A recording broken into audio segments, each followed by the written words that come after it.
Hey everybody, welcome back to the Stuff of Legend. My name is D'Lo. I've got another video for you guys, and today I'm going to be talking about Spider-Man Far From Home. I'm going to be doing some theory, some discussion. There's a couple specifics that I want to get into with you guys, and just a few topics I wanted to hit. I've been trying to get some videos out lately, and I've been very, very busy, but I want to try to hit as many of these as I can, and you guys can feel free to ask me questions in the comments as we go. So, enough of that. Let's just go ahead and jump right back into this video. Let's see if I can get this screen to switch over. There we go. All right. So thank you guys for stopping in. I wanted to talk with you guys about something I noticed on the IMDb page for Spider-Man Far From Home.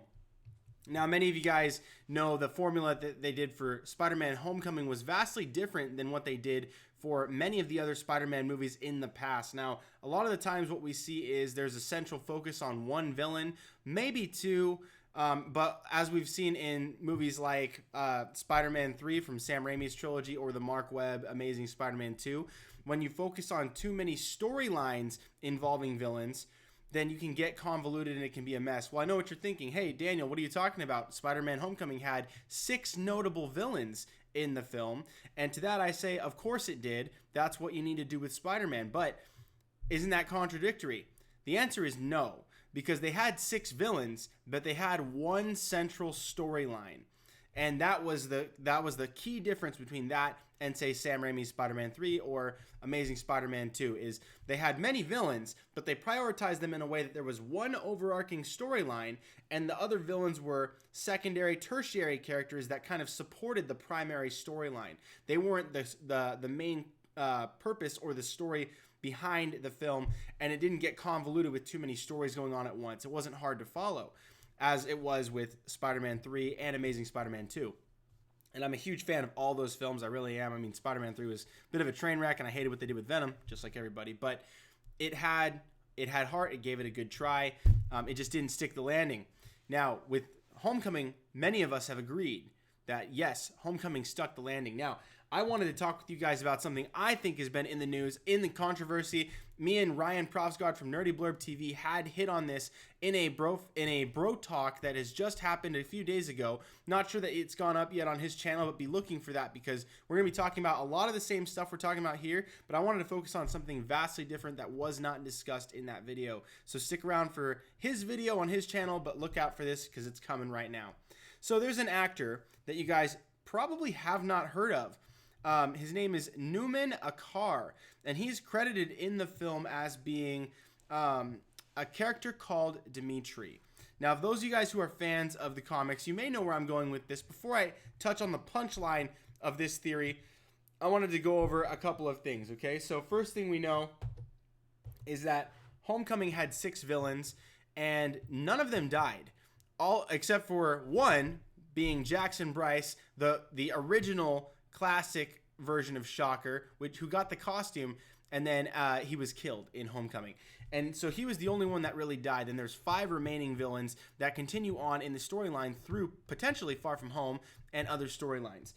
We know from the IMDb that we're going to be seeing Scorpion again, and that we are probably going to be seeing Michael Keaton's Vulture again.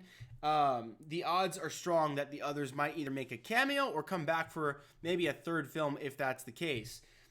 So, you know, obviously Keaton's Vulture is one of my favorite Spider-Man villains. He did an awesome job, but I'm really looking forward, just like most of you guys, to seeing the many villains that are going to be in Far From Home, like Mysterio. We talk about, in the trailer, they show Hydro Man. They also show Molten Man, and they have no Funko Pop for what looked to be Sandman.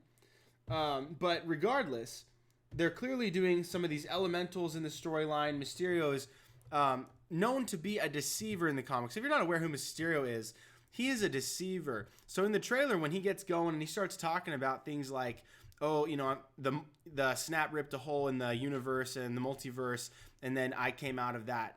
I'm willing to believe that there's a multiverse because we've already seen that in Doctor Strange. Doctor Strange showed us that the multiverse does in fact exist, and parallel and other universes do exist because we've seen Ant-Man, now we've seen Endgame.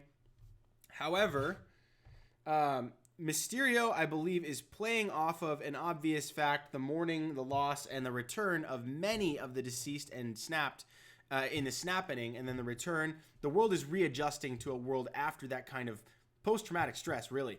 And I think he's probably taking a massive advantage of this situation, and he is deceiving the world into thinking that he is a big shot hero when really he's actually probably robbing banks and stealing technology from Stark Enterprises while Tony Stark is, no longer with us. So if you guys haven't seen Endgame, I'm sorry. You guys really need to see it. But there's no way we can talk about Far From Home without addressing that, and the trailers have already revealed that he's no longer with us. So not really a spoiler. Anyway, that being said, there's many villains that look to be in this movie, but there is one that I thought there was going to be that there is not, or might be, and I wanted to show you guys this right now. So let's go ahead and switch screens right now if my thing's going to work. There we go. So now we're in this next screen. So I emailed myself this image here from IMDb. So this actor, you can see him in the trailer when Peter and Quentin Beck are shaking hands. You can see in the background there's this actor, this guy, who's playing someone, we don't really know who he is, but he's in this what's presumed to be either Mysterio's lair or where S.H.I.E.L.D. took him in order to recruit him. So while he's doing work out here, he discovers who Mysterio is. Mysterio says, you're not ready for this kid or whatever. But obviously they're going to have to probably team up at some point. But this person who's rolling with Mysterio, this person is played by Newman Akar and credited on IMDb as Dimitri. This is important because there's a couple of people in the comics who are known as Dimitri first name. So I will show you guys those characters and who I think it probably is. So we see here Newman Akar right here in the middle as Dimitri, right below Mr. Harrington, which is the name in white at the topmost, or it's in the middle, but right below that first white name, Mr. Harrington, there is Dimitri. And then below that, there's Brad Davis, and then there's Matt Gargan.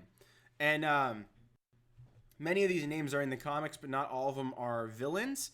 However, Matt Gargan we know is Scorpion, and we know that we know who Maria Hill is, May Parker, Quentin Beck, Mysterio, Nick Fury, Happy Hogan, Michelle Jones, Betty. Interesting that Betty is the first listed actress on the cast. That is very fascinating. Even above Zendaya, Jon Favreau, and even Tom Holland. I thought for sure those guys were going to get a first credit, but apparently not. So that's interesting. Lots of crime bosses are listed in this cast if you see the full cast, but I'm not going to get into that.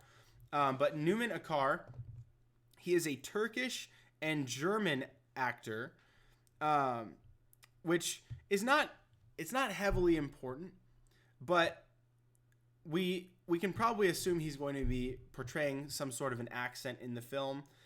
They are in Europe after all during the storytelling of Spider-Man Far From Home. That's kind of the premise, is that he is far from America. He's in Europe. He's across the pond. So characters that are called Dimitri in the comics that are pertinent to Spider-Man.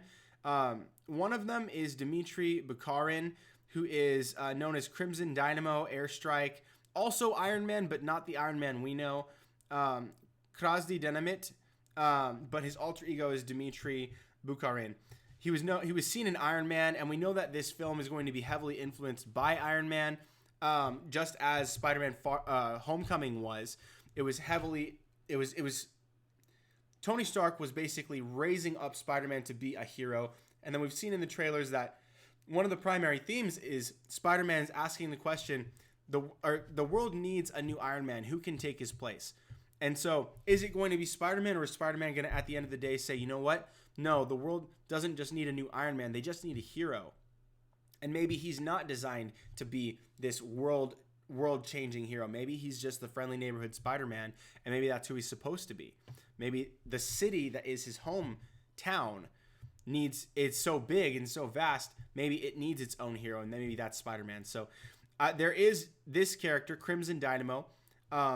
He is a really cool character. But that's not the Dimitri I think is going to happen. I think it's this guy down here. So if you see this guy, Dimitri, not Bukharin here. This is the Crimson Dynamo. Lots of Soviet action. If he's going to play a Russian, then that's something. He has worked against and kind of alongside Norman Osborn. You can see a lot of like Titanium Man and some of these names, like even Wakanda, Namor, lots of these characters that he's interacted with in the comics. But Dmitry Smerdyakov, that's the guy I think we're dealing with. I think we're dealing with Chameleon. And you know why? Because he was part of the Sinister Six. So I think that's much more relevant to the character of Spider-Man. I think that's much more relevant to the direction they're going with Spider-Man and Spider-Man Homecoming and Far From Home, because we already have several members of the Sinister Six in play. Now, the Sinister Six, so you guys are aware, was never just one group, one specific group of guys, but originally it started with 6 guys, and then later they would swap out members, and then again they would swap out different members, and then again they would swap out members and some would return, and it continuously evolved. But there's certain people that have been in the Sinister Six over the years. One of them for sure is Chameleon. Chameleon has been one. Mysterio has been one. Vulture has been one. Classically, he was one of the originals. Dr. Octopus has been one. Historically, Green Goblin has been one of the Sinister Six as well. Sorry, there's a lot of green on this, so my green screen is going to be trying to tear this image apart. It's kind of fun. But anyway, there's a lot to break down there. Kraven the Hunter is one, but this is very, very interesting because even though Sony has been talking a good deal about potentially making Kraven a movie in the future, which would assume that Kraven is a character that is not going to be in the MCU because they probably don't want a whole lot of overlap. But Dmitry Anatoly Nikolaevich Smerdyakov is the Chameleon, and his I believe it's his brother or his stepbrother it's his half-brother. Sergei Kravenov is Kraven the Hunter. So he's the half-brother to Kraven the Hunter. And this guy is bad. I mean, let's take a look at this quote. He says, "I'm invisible because I am the same thing you look at every dreadful, dull day. I am the day before you realize everything has gone horribly, horribly wrong. I am the Chameleon." He is just very much like Mysterio in that he is a deceiver. But Mysterio will put himself out there for all to see, but portray himself as something he is not. Like, for instance, being a villain when he is telling the world he's a hero. Or telling the world Spider-Man is a villain when really it was him in disguise and he's smearing his good name. Chameleon, on the other hand, is much more sinister. Not just out there to rob banks, but to really mess people up and hurt people. He's trying to kill people. This guy is deadly. He is a deadly agent, and he's no one to mess around. Russian spy, but he's a master of like kind of stealing identities, breaking and entering. You never know who he really, really is. And this to me is very interesting because, again, his name is Dmitry, and we've already determined there's a couple of Dmitrys that are important to Spider-Man. But cutting back to this image, who the heck is this guy? So if I show you guys one more, I'm going to try to show you guys a little bit of a bigger image here. This is back to the thumbnail. The image here is Spider-Man and Jake Gyllenhaal, obviously, so Mysterio, shaking hands. But in the background of that, you see the actor Numan Akar, who plays Dmitry there. My theory is this, is that, yes, I do believe that Nick Fury is in this movie, and I don't believe that he's dead. One thing that I do believe is that the multiverse does exist. Perhaps the snap did rip a hole in the multiverse, but I do not believe that these Spider-Man villains came through it. I believe that these Spider-Man villains were here the whole time, and I think they're lying, taking advantage of the situation, and just trying to play some sympathy cards and set up with other villains like Hydro Man, Molten Man, Sandman, and some other elemental thugs to really set the stage and make Mysterio and Dmitry look really, really good. So I think that this whole thing is staged. They're lying, obviously, about being heroes. They're not. They're villains. And they're probably working with the crime bosses in the area, like the mob bosses, because there's at least 2 or 3 of them credited on IMDb, even before the movie comes out, as mob bosses. We know there's going to be a great deal of probably crime fighting on Spider-Man's part, but I would be willing to bet it's all interconnected. It's all interwoven. And Mysterio probably is not the mastermind behind this plot. I believe that it's the combination of 2 bright heads, possibly his, more likely, people that are bigger and more powerful than he is. For instance, Chameleon, who is much more sinister, conniving. He is more of a strategist than Mysterio is. Mysterio is a deceiver, uses technology. I've said this multiple times, but I'm just trying to drive home the point. I love Mysterio to no end, but the villain you got to really worry about would be Chameleon. And I think that Chameleon is probably the brains of the operation. He's just sitting there like a thug in the background or like a henchman when really he's the guy. Now, I do think that beyond these guys, there's going to be probably a bigger villain, and I think this is going to have to be either Norman Osborn, Wilson Fisk, or possibly Dr. Octopus, but if it is, it must be through the funding of maybe mob bosses or possibly Norman Osborn himself, instead of not being the Green Goblin, but being more of a criminal mastermind and business tycoon, someone wealthy enough to buy the Avengers Tower. Now, obviously, this could still be anonymous. They might keep this to themselves. The tower could still be like a central point that they're going to come back to later with maybe the Fantastic Four. That would be awesome. I'd love that. Frankly, I don't see that happening. I think that this is going to end up being Green Goblin, but more specifically, probably Norman Osborn. I think there's a strong chance they're going to avoid Green Goblin altogether, and they're going to keep Norman Osborn as Norman Osborn, and maybe try to go into like the Dark Avengers, possibly, like have him be Iron Patriot for a bit, really pose as the good guy when really he's creating his own team that could possibly fight off and beat the Avengers. So I think he's probably hiring all these guys, including Chameleon and Mysterio, and then those two have then hired other muscle like the Elementals, Hydro Man, Sandman, Molten Man. And this is going to make for one of the most epic Spider-Man movies of all time. Again, you can have many, many villains in a movie. You can even have multiple plot threads in a movie. You can have multiple stories. It has to be carefully woven, though. If you're going to have multiple storylines, you got to have a master tell the story. And I think that, we're going to get a really good movie here. I don't have any doubts. And a lot of the critics have already seen the film at this point, and they're loving it. They're ranting and raving about the movie. Most all of them have given it a very, very positive score. And some are even saying it's the best Spider-Man movie they've ever seen, including Spider-Man Into the Spider-Verse, which is an animated film. Very hard to compare the two movies, but nonetheless, people are loving this film so far. I can't wait to see this movie. And I do think that there's going to be something here, even if they do play him more like a shocker figure like they did in Homecoming, where it is Chameleon, but really maybe he's not the mastermind. Maybe I'm wrong about that. Maybe he's not the brains of the operation, at least on the ground. Maybe he is just a thug, and maybe I was wrong about it too. Maybe he's actually the Crimson Dynamo. That could be the thing. Maybe he puts on some stolen Stark Tech armor and becomes Crimson Dynamo. That would be kind of crazy. But if it is what I think is more likely as Chameleon, that would be extremely exciting. We'd be getting a lot of really great Spider-Man villains that have not had their time to shine in the MCU or in a movie ever. So that would be just wonderful. I would love to see that. Now, I want to hear what you guys have to say about all of this. So I'm going to go ahead and I'm going to cut over to the comments. So let's go ahead and take a look at some of these comments. If I can switch my screen.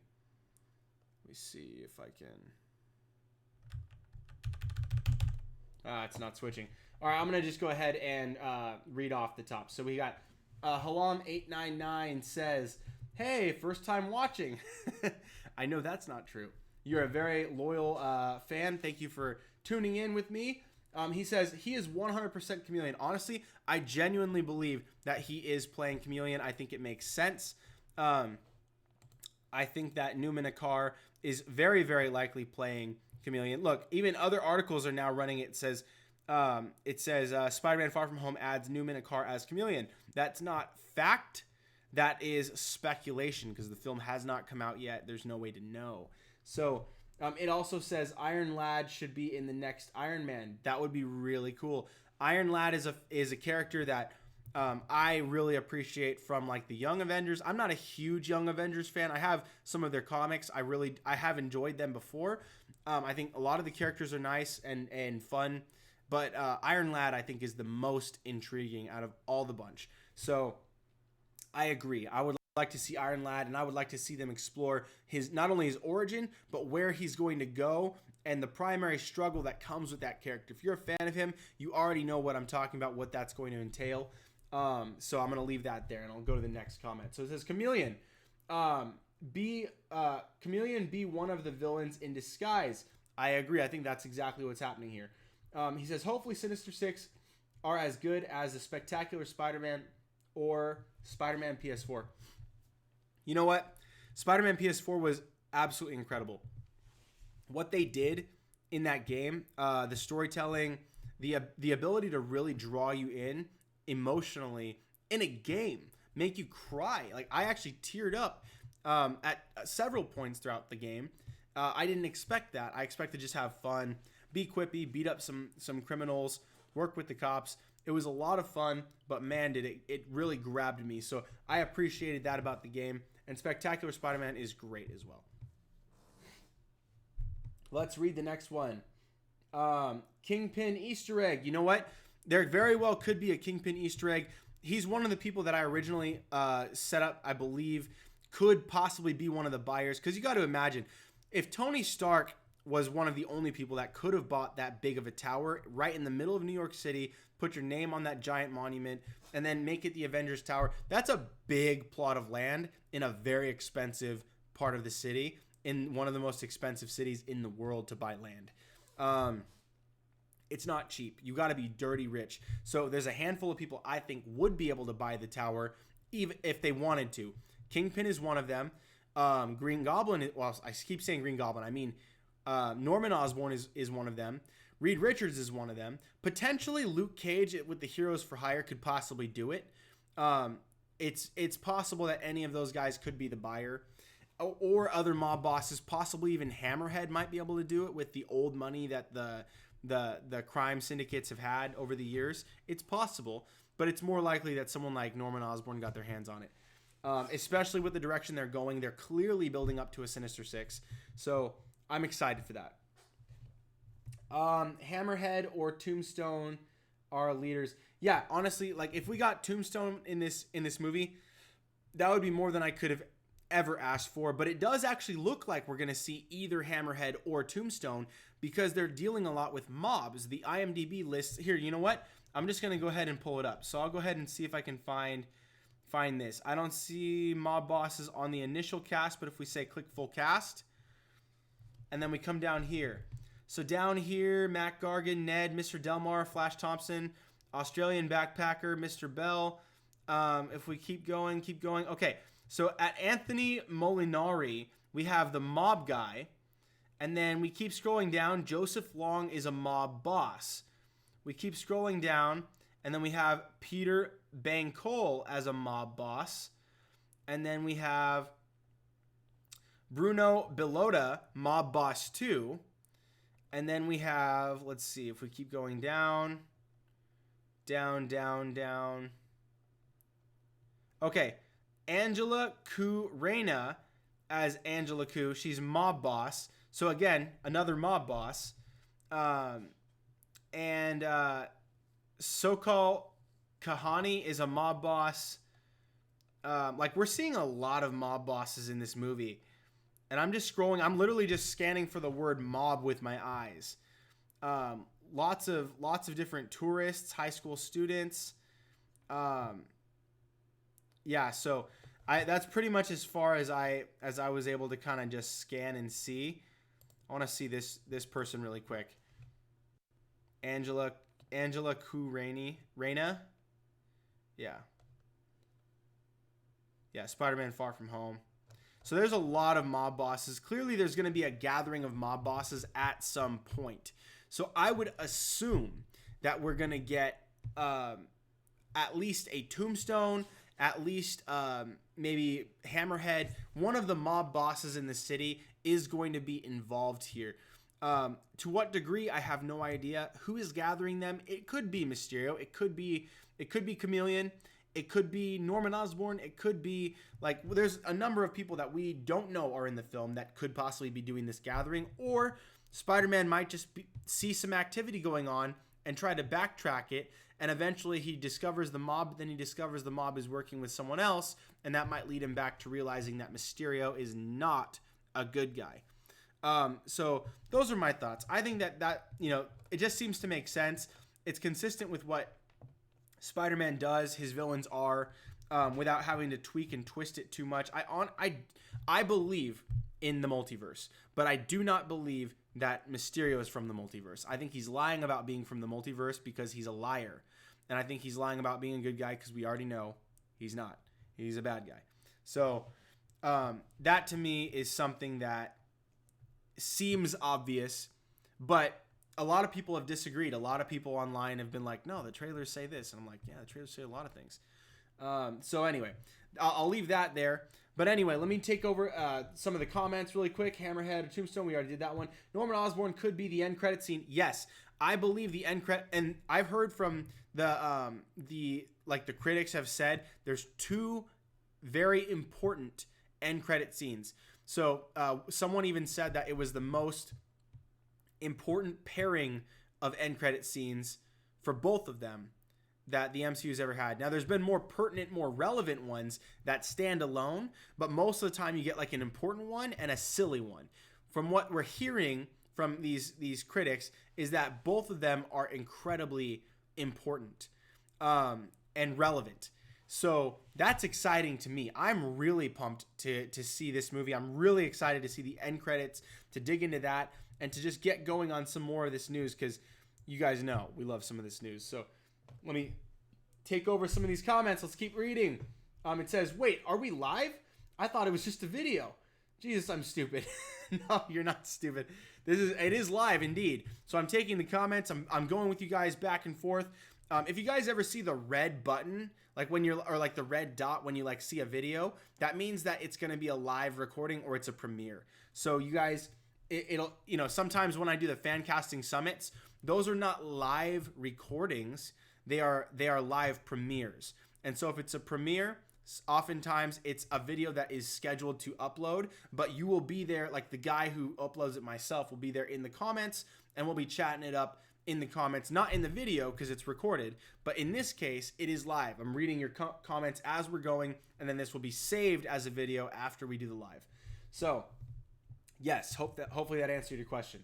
And then Halam899 says, could we get turf wars in this film? I think that looks like where we're heading because there was at least 4 mob bosses listed here. I think it was something closer to 6, but there was a lot of mob bosses listed in the IMDb page.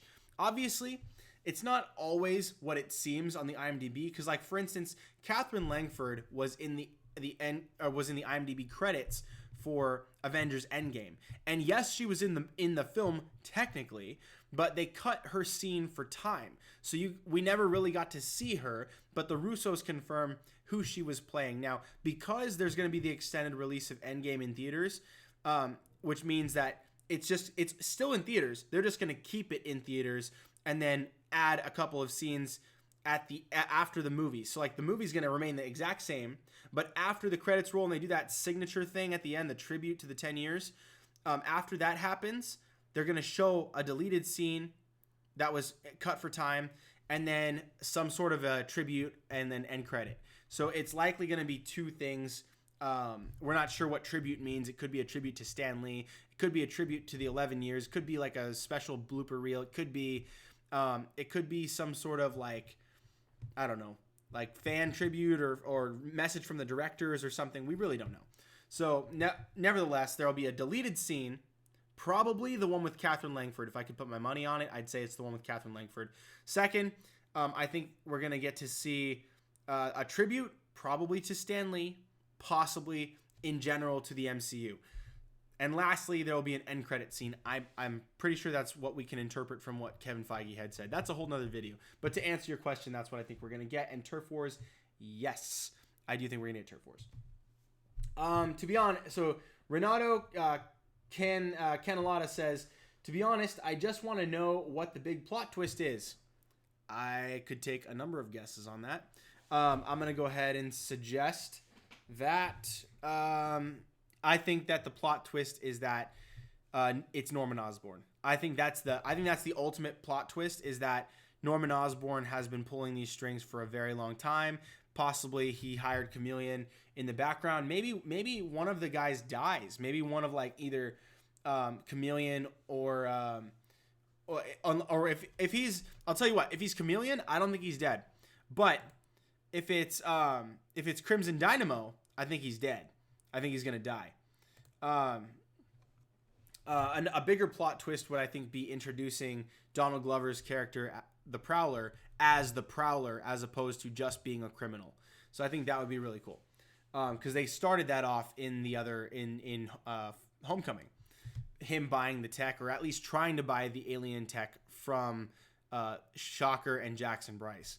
So anyway, then next up we see the shocking moments and stuff people have been saying. Yeah. A lot of the critics have been saying there's tons of shocking scenes and plot twists and all kinds of stuff like that. I don't really want to know what those are. I'm willing to guess day long, but I don't want to hear from anybody that saw the film. I think that it's probably going to be something. If it's so shocking, I would be willing to bet that it's something that's not being guessed right now. Even from people like myself who are constantly like theorizing and looking at all the facts and stuff, we are given facts. We're given trailers that are supposed to be deceitful. And that's why I think that the multiverse does exist. Mysterio is not from it. We already know them. The reason why I say that is because we know the multiverse exists from Doctor Strange. Mysterio wasn't the first one to say that, but our fans, we're all acting like this is the first we've heard of the multiverse. Wow, they finally acknowledged the multiverse. They did that with Doctor Strange. So it's like, this is repetition at this point. But I agree. It was really exciting when they said it, but it's now like, it's something that isn't really news. So to me, it sounds like smoke and mirrors, which is exactly what Mysterio is. He's smoke and mirrors. That's his whole game. So anyway, let me continue on. It says we got the gangs. We got the gangs. This could set up Black Cat. Yes. Oh yeah, you're right. So like, if we have gangs out there, Black Cat is a huge part. You know what? I think a lot of gang stuff is huge and important for Black Cat, but it's not the primary thing that would spur on a Black Cat story. And I don't think we're going to be getting Black Cat unless they're going to rewrite Black Cat. So if they're going to rewrite Black Cat to basically be like Betty, played by Andrea Rice, is all of a sudden like getting into crime, and maybe she kind of takes over the mantle of being Black Cat in the MCU, because Sony still has Black Cat in their clutches. Like, they're probably not going to let that go. Unless they let that go in trade for some other characters. And, like, I don't know what the deal is between Sony and Marvel as far as which characters are still being prioritized over at Sony and which ones are allowed to be in the MCU. We're seeing that quite a bit of Spider-Man villains are over here in the MCU, more than I would have guessed, honestly. But yeah, it's really, really cool. So I don't know. I'm not sure about Black Cat. It would be awesome. I love her story. She is my second favorite super soldier in Marvel comics ever. I love her story, and I love how much it ties back with Captain America and Wilson Fisk. And there's so many characters. I love it, and I love her relationship with Spider-Man too. It's so off and on, and it's just a big tease. But let's see. Let's keep going. Renato Canalita says, "What if Mysterio is actually a good guy, and Marvel develops him to turn bad in the next movies? That would be twisty. That would be very twisty. So if he happened to be telling the truth, but he kind of Judases his way into the path of darkness, that would be really, really interesting and painful to watch too, because I'm sure we're gonna really enjoy his character. It's played by Jake Gyllenhaal, dude. He's like one of the best actors around, and I love Jake Gyllenhaal. He's one of my favorites. Super excited. You can see my notifications from Collider there. But anyway, so here let's go to the next one. We have Renato Canalita says, "I don't know about the U.S., but here in Brazil, everybody was saying the second post-credit scene from Homecoming was incredible, and it was a Cap joke, an incredible one, but still." Yeah, so that's something that I think is really annoying, is when people say that an end credit scene is really important.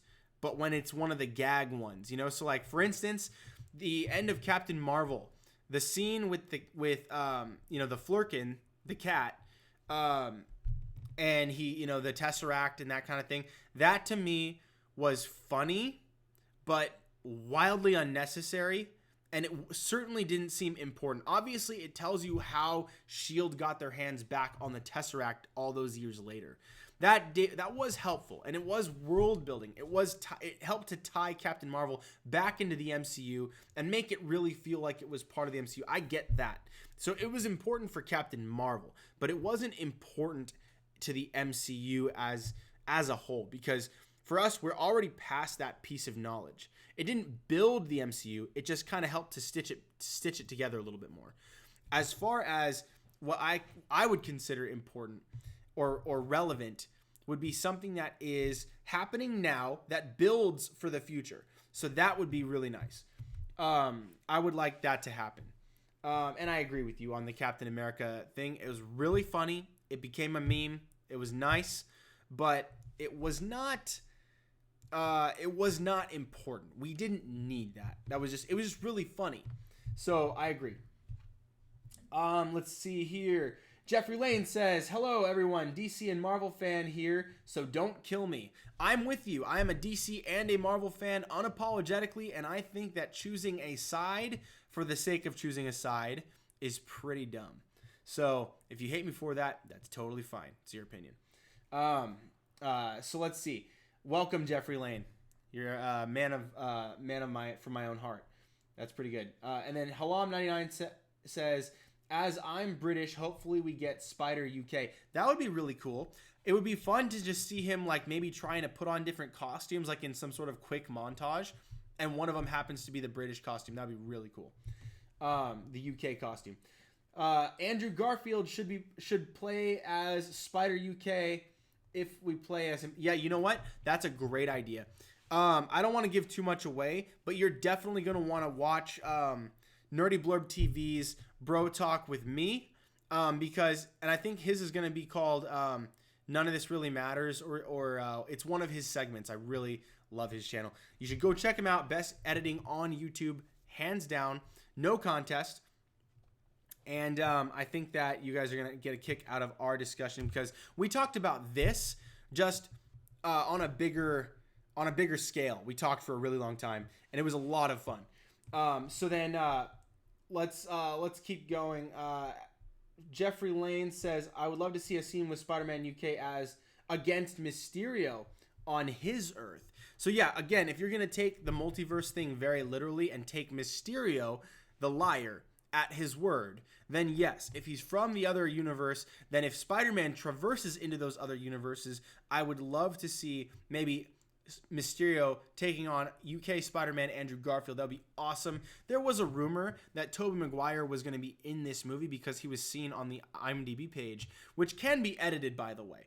So you can edit the Spider-Man IMDb, and that's something I would be really bummed if people were just out there doing that, because that makes this site less reliable.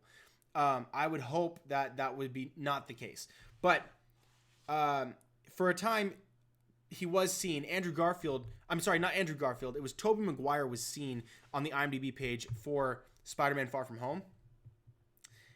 With no credit, he wasn't credited as Spider-Man or anything. He was just seen there. And I would hope that is what we are kind of getting. If they're going to do some sort of multiverse thing, like if that's actually going to happen, then yes, I would love that for that to be the case. And if they're going to do like a Madam Web type thing where he actually does jump around a bit in the multiverse, yeah, that would be like the coolest thing ever.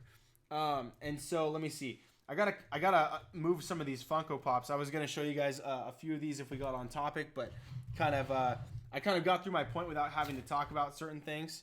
So I'm going to go ahead and just move some of these so I can see the rest of my comments on this screen. So anyway. All right, let me see where I am. British, Andrew Garfield, love to see him play a scene. Okay, so Halam says, I had a theory that Black Cat gone to Spider-Man school, but she got older and she didn't get affected. So basically, you're saying she didn't get snapped, so she continued to age over those 5 years. and so she's older than Peter, probably still has some sort of crush or affection, and she's still there. That is a cool idea, but I'm not sure. I'm not convinced that that's going to be the case, because we know that Sony's trying to get a Black Cat movie off the ground at some point, which would be really cool. I'd love to see a Black Cat movie. In fact, I'm all about a Black Cat movie. I was not a fan of the idea of a Black Cat Silver Sable movie, but a Black Cat movie, yes, that sounds great.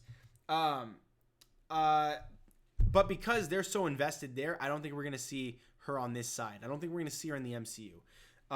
Unfortunate, maybe, but Venom turned out wonderful, and Morbius looks like it's shaping up to be what it needs to be. We'll see. Time will tell, but it's looking okay. So that's my thought there. Let's see, where did we go? I need glasses for sure. Jeffrey Lane says, how would Spider-Man ever get the symbiote now, since Venom had it first? They'd have to basically create another symbiote. So it'd probably have to be a different symbiote that they might be able to get away with calling Venom. Possibly. I'm just not sure if that's something Sony is okay with. If Sony says, you know what, go for it, you use a symbiote, that's totally fine, then they can do it. It's not like the Fox deal where Marvel was trying to use, they wanted to use Fox characters. Fox said, absolutely not, you can't use mutants, nothing like that, or we'll sue. So Marvel just had to play ball and say, you know what, we have the ability to use Scarlet Witch and Quicksilver. We can use them in the MCU. They can have all their powers. Technically, they can have their backstory. We cannot call them mutants, though.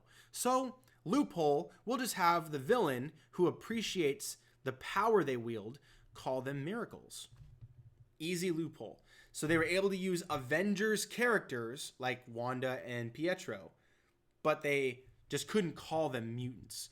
Very easy to get around. Super easy. And they clearly did it.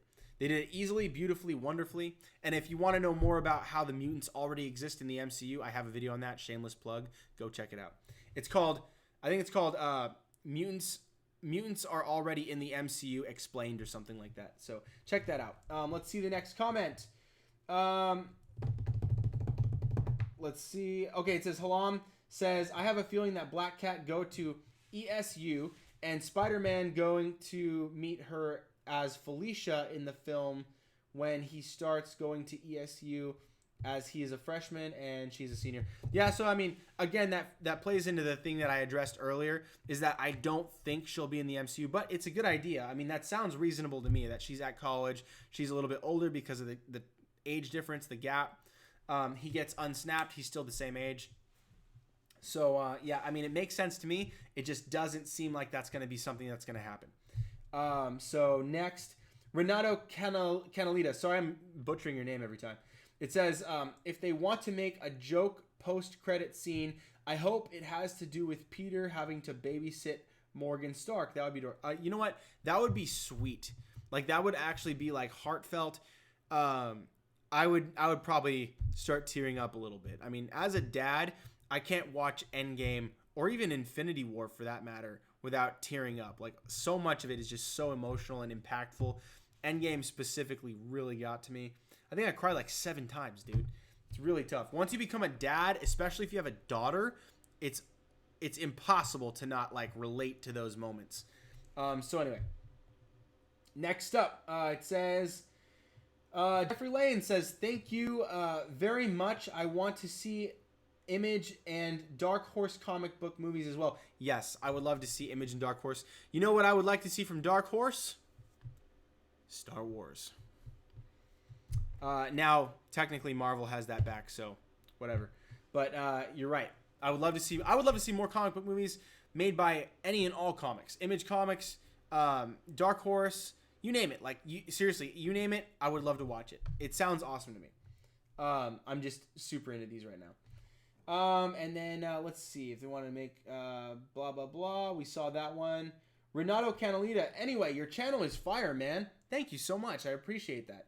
I don't know how I found you, but I'm definitely subscribing. Hope your channel grows because good content you already have. Hey, thanks, man. I really appreciate you saying that. That's really encouraging.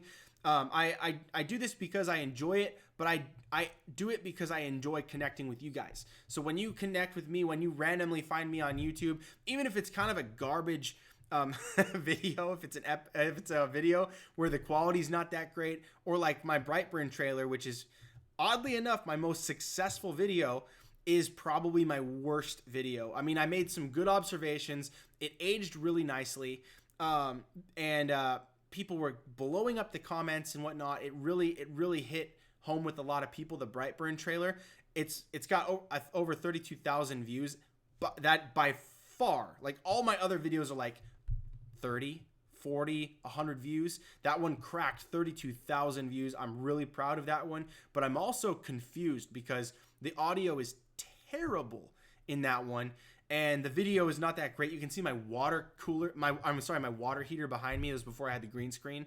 So like, it's just weird. Like some videos will just succeed.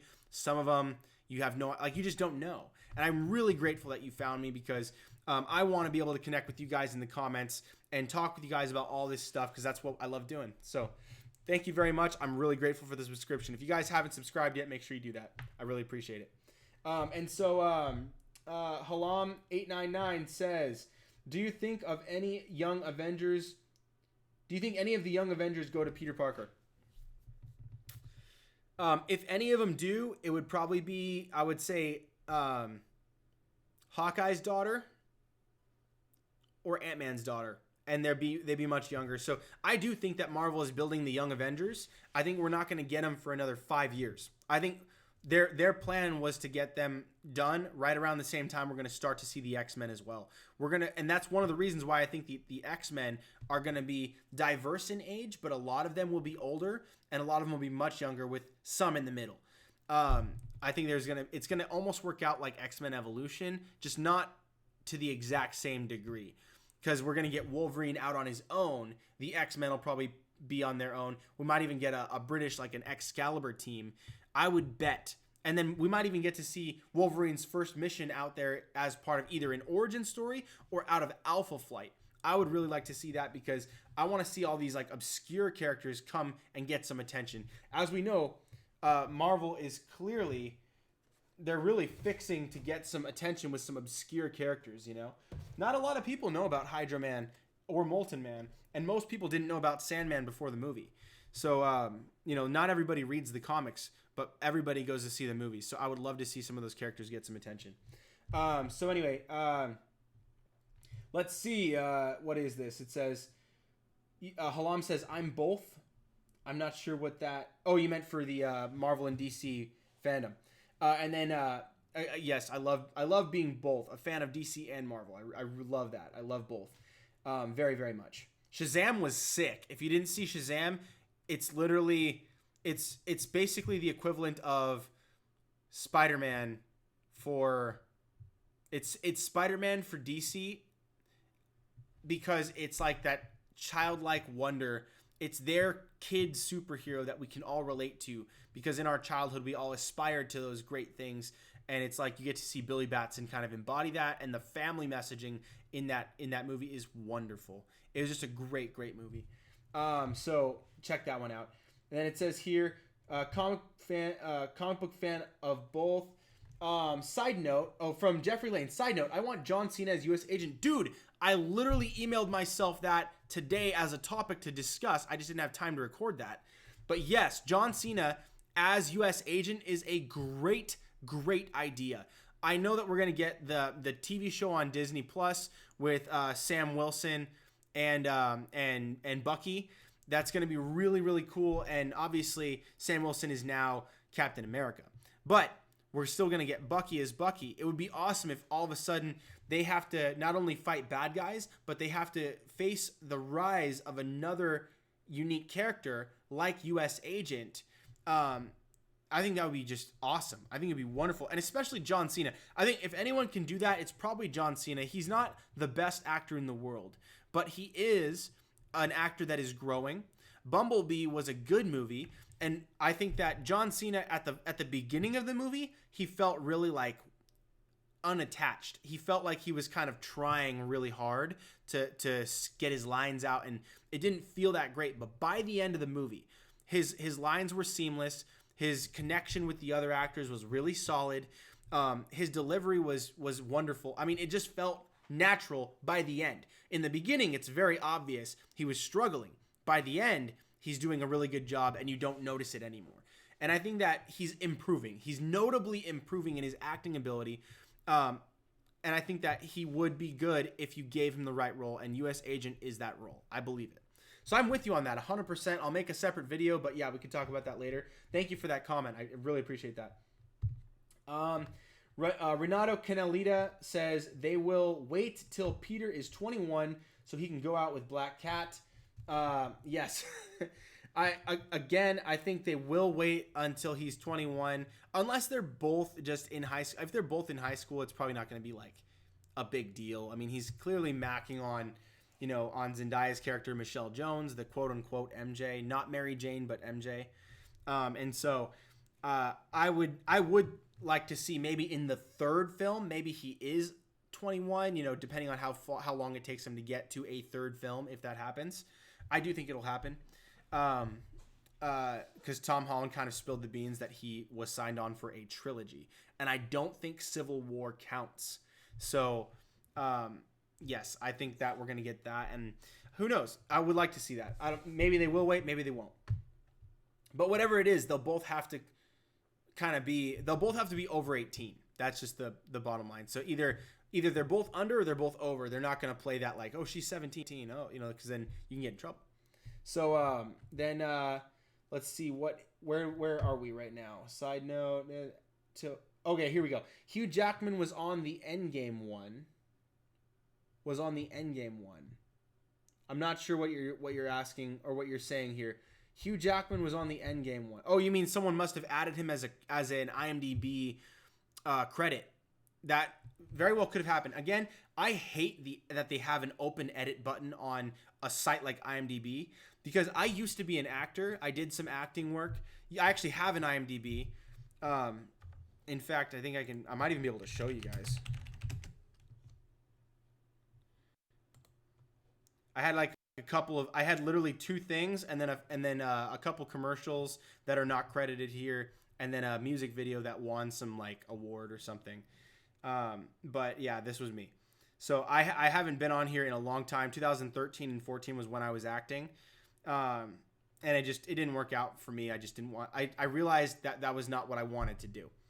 And, but anyway, so you can find me in there, but if you can just go in there and change like credits, like if I were to go here and hit the edit button, it makes you sign in, of course, but I have an IMDb, or someone could sign in with Google or Facebook or Amazon or create a new account, right?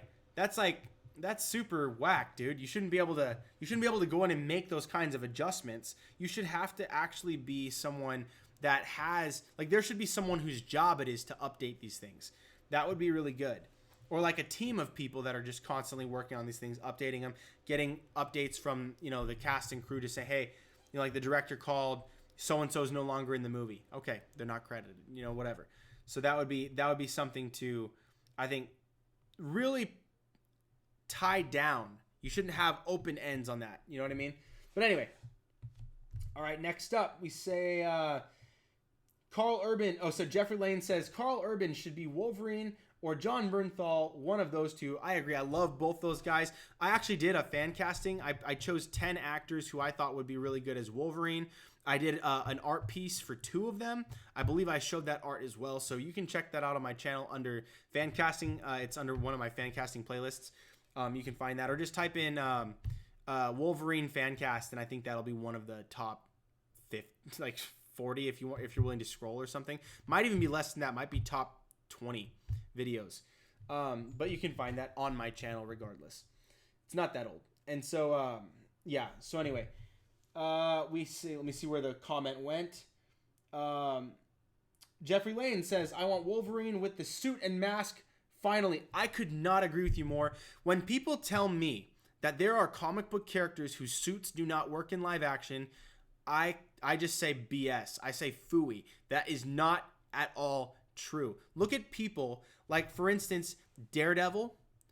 Look at how they were able to accomplish that on Netflix. They made it work. Look at Spider-Man. Every edition of Spider-Man is a guy in a spandex suit from head to toe with spiderweb all over him, and he's swinging around the city. You think that wouldn't theoretically look stupid?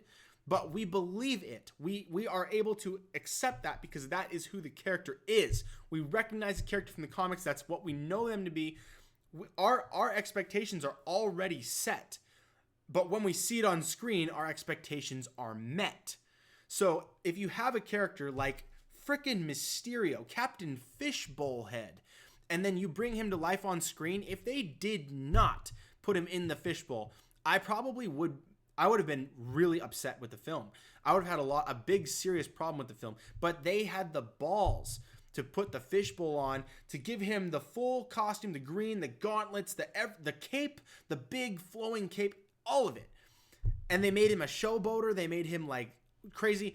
That is what I want. That is what I need from these comic book movies. Freaking don't tell me that you couldn't do Wolverine if you can do Batman. They have the same. I had someone tell me the other day, they're like, you can't do Wolverine. Look at what are you talking about with the ears? They go up.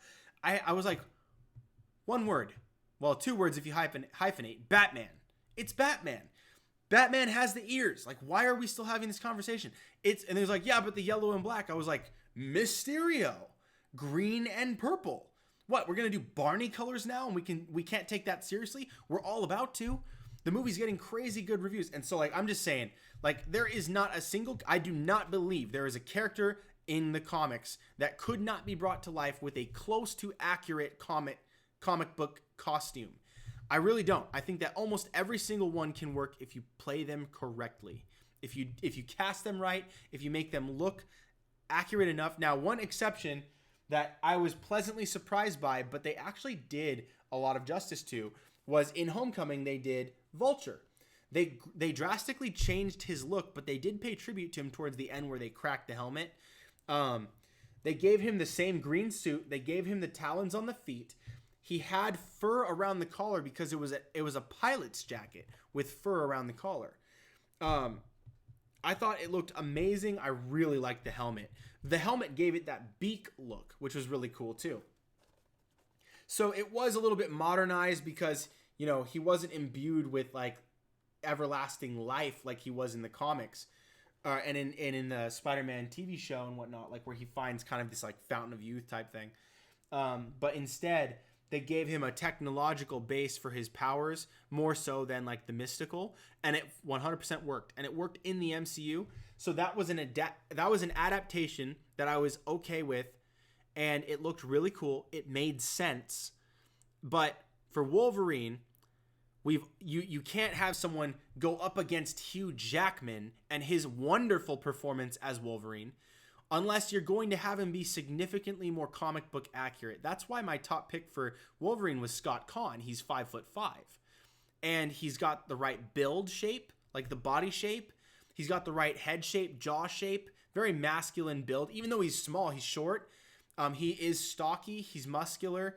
He's not like ripped, but neither was Hugh Jackman. Hugh Jackman was a stick figure before. Late total like song and dance boy. From Australia that was in nothing but soap operas and musicals, Broadway, and he transformed himself for the role. Scott Conn would have to do significantly less transformation, but he would play the role right, just dye his hair black or brown, and you've got your guy. And then you can just go with the full costume. Do it like, even if you wanted to do short tips for the ears, no one's going to be mad, but make sure that the costume is accurate. Give him the accurate costume. And how you can do that is you start him out in Alpha Flight when they all had the colorful costumes. What? You're going to tell me the Avengers don't have colorful costumes? Anyway, this is a huge rant. I could go for days on this topic, but I could not agree with you more about the Wolverine costume, Jeffrey Lane. I'm with you 100%. And Halam899 says, this is off topic, but what do you think about the perfect Spider-Man and Power Rangers crossover? Do you think this is the perfect Spider-Man Power Rangers crossover? I love the Power Rangers. I'm not sure that I get what you're saying about the Power Rangers crossover.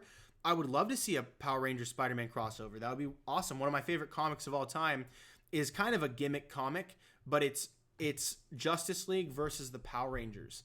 And it's one of my favorites because it feeds my nostalgia on both sides. It's a beautiful what if scenario. The art is gorgeous. It's a lot of fun. I like that comic. So, sorry guys, I'm 100% down for that. All right, I'm gonna have to choke these off in a little bit. So no more comments as of right now. But let's go ahead. I'm gonna go ahead and wrap these up as fast as I can. I'm gonna do some bullet points. All right, basically yes and no's. Halam899 says, I know Ultimate Spider-Man isn't that good, but could he train Ant-Man's daughter and the other Young Avengers like in the show? Yes, he could. Long story short, absolutely yes, especially if he's under the tutelage of Nick Fury. That would be really cool. Next, it says, Jeffrey Lane says, Robert Downey Jr. said today he is cool with seeing Ironheart. I want to see that too. You know, I've never been a fan of Ironheart. She, to me, always felt like a cheap replacement for a character that already had a very good replacement in War Machine. I was more of a fan of Iron Lad than I was of Riri. Riri, to me, was very boring because it's like this kid just comes in. It feels as cheap to me as Franklin and Valeria Richards. I was never a fan of the kids of the Fantastic Four. I was never a fan of Riri. I do like Miles Morales, but I was never a fan of Riri because she felt really, really cheap. Like Iron Man's one of the brightest, best of all time, and then all of a sudden Riri just shows up and she's just really, really great at everything. And she puts on this, she puts on the suit. She doesn't have to go through the same trials that he did. She doesn't have to go through anything remotely close. It's just she's just there and she just takes over. And to me, it just felt cheap. So you and I probably will disagree on that. Maybe let me know later, like in the comments, not in the live comments. I'm gonna have to cut this off, but so anyway, let me continue on. I would be down to see her. I'm just not a fan. And then AKA Fart says hi. I say hi back. Halam899 says, do you think in the Scarlet Witch show we will get anything which gives us more answers about the mutants? Yes. Long answer, I can't give right now. But short answer, yes, I do. And I also think it's going to allude to Speed and Wiccan in the Young Avengers. So that's my quick answer. How did you become an actor? You literally just start doing it. I mean, so I was an actor in high school. I took some classes. I really loved acting. I took them because I was like, hey, this is going to be stupid easy, and it's going to be an easy way to get my grade up. And it was, but it was also something I fell in love with. I really love acting, love being on stage, love performing. I still kind of do that sort of thing from time to time in a way. But yes, I did that, and then I took some acting classes after high school. And that was some of the most fun I've ever had, was in those acting classes. And then I did get to meet a lot of really cool people through acting, either on short films or doing commercials, things like that. It was a lot of fun. It's really fun if you want to do that, but you have to just try your hand at it for a bit in some of the small stuff. I was almost in San Andreas, but I turned that down. And I've always regretted turning that down because I could have been in that movie with Dwayne The Rock Johnson. That would have been really, really awesome. But anyway, I'm watching this stream on the Cross Trainer. Dude, nice. Awesome. Short answers. Jeffrey Lane says, Bat in the Sun did an amazing job with Wolverine's costume. Look up Wolverine versus Predator. I've seen almost every single one of his. I've seen all the Wolverine battles, including the one against Wonder Woman. Really, really good. I love his costume work. It's awesome. Next we have Halam899 says, how do you think they are going to make Green Goblin as a monster like in the Ultimate Comics or as him with the gear? I think they're going to do, if they're going to do Green Goblin, Norman Osborn, they're going to do him like this because they already did more tech version. But I think they're going to basically probably avoid him as the Green Goblin. I don't think they're going to do Green Goblin yet. I think they're going to keep him as Norman. They're going to have him pulling the strings like a politician. He's eventually going to run for president, and he'll probably start running for mayor and then run for president. He's going to do Iron Patriot, and he's going to become the leader of the Dark Avengers. So I think they're going to go that direction, more political, and they'll probably get someone like either Matthew McConaughey or, I don't know, Christian Bale, hopefully, to play that role. That would be really, really cool. I would like that a lot. Anyway, so let's see. I got to wrap this up. What are your thoughts on the fan-made Dark Knight film coming out soon? I have not seen anything regarding that. This is the first I'm hearing about it. So thanks for letting me know. I'll look into it. I'm saying, and then Halam899 says, I'm saying, what do you think is a perfect Spider-Man and Power Rangers crossover? Anything they do. I really do. So, like, if you were to take the 2017 Power Rangers and then cross that over with Spider-Man Homecoming, that's a dream come true for me, because I loved Spider-Man Homecoming, Tom Holland, and I love Dacre Montgomery's Red Ranger. I was not really a fan of the Red Ranger before. Like, I was always like a Blue Ranger, a Black Ranger, or a Green Ranger guy. Red Ranger, to me, was really brought to life by Dacre Montgomery. I really liked that, and I loved the movie. I love Elizabeth Banks in everything she's in. So it was great for me. And yeah, so just that's what I want. 2017 Power Rangers crossed over with Homecoming. And then let's see. Last comment. Ironheart wasn't good. I agree. Ironheart was not good. I don't think she was that good. She's just kind of a cheap throwaway replacement with not a lot of reason to be there. So yeah, that's my thoughts. Hate to end on a negative note, but I appreciate you guys coming by, being a part of this video. Let me see if I can cut this screen over if it'll let me. Yeah, there we go. All right. So anyways, thank you guys so much for watching this video and engaging with me in the live comments. I really appreciate you guys taking the time to step out and check out my Spider-Man Homecoming theories. What do you guys think about Dimitri as the role being played by Newman Akar in Spider-Man Far From Home? Do you think this is deception? Do you think this is a farce? Do you think that IMDb entry is even real? Do you think it's a fake? Kind of like the Tobey Maguire thing. Maybe that's real. We don't know. So let me know what you guys think about these things down in the comments below, and I really appreciate you guys sticking around. Thank you guys so much for watching. If you like this video, be sure to click the like button, the thumbs up button, to let me know that you enjoyed this video. Also, be sure to subscribe to the channel if you have not already, and please turn on notifications by clicking the notification bell right beside the subscribe button so you can be alerted right away when I go live next time. That way you guys can engage in the comments, be a part of this video, be a part of the Stuff of Legend, have your questions answered, and you will never miss a single thing. So anyways, thank you guys so much for watching. You guys stay tuned for more right here on the Stuff of Legend.